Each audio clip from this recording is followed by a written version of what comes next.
Hello, I'm going to show y'all some tips and tricks with bending rebar with this Crescent brand rebar bender.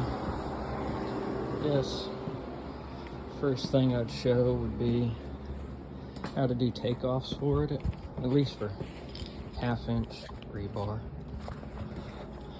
Right now I have a rebar bend for my foundation, so I have a 3-inch piece, 3-inch straight, 10 3/4 center to center, 4 3/4 center to center, etc.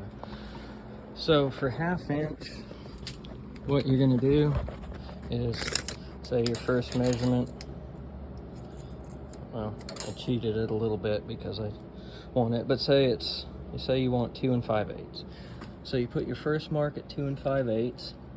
Then you have your setback, which you move back about roughly 1/4, and then that's where you're going to measure from next would be your setback. But to actually, for your bender placement, the bar, you put it 2 inches out. So there's your prime measurement, there's your setback, which is your mark to pull for your next measurement, and that's where you land your rebar.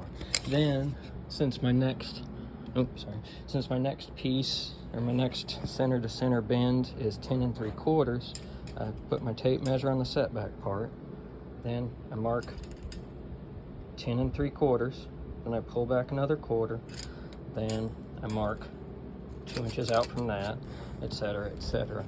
That's if you're feeding in, like if the bender is right here and the rebar is coming out this way. But if you actually need to reverse that direction,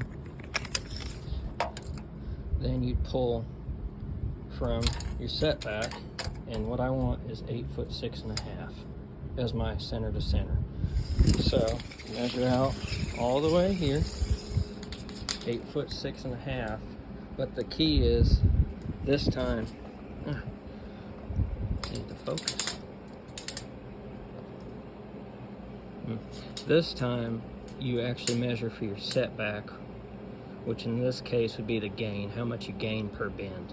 But you measure right there, you move forward 1/4, then from that you move forward 2 inches, and that'll give it, if you're going to switch the direction that you're bending, because it's a pretty significant difference. If you don't take that into account, then all your measurements are going to be messed up. Go back to the bender. I'll show you. This would be, say, the 3rd mark in the series. That's where you put it on your start mark. You're going to want to cheat it a little bit back because it will pull forward when your rollers go down.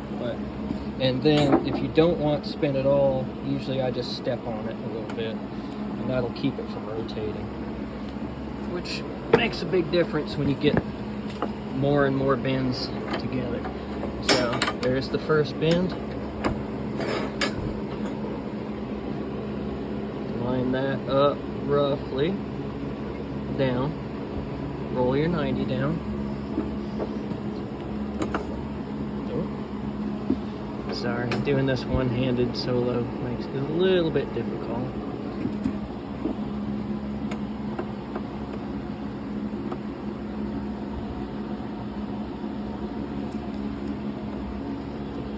Good grief. Definitely doesn't want to focus today.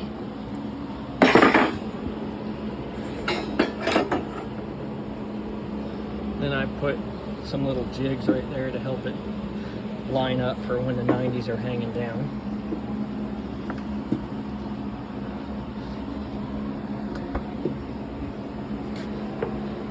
Sometimes it spins and gets a little wonky.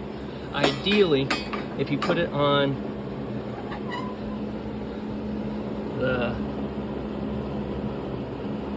little spines, if you put those on the side and actually have your curves on the top or bottom, it won't warp as much when you spin it.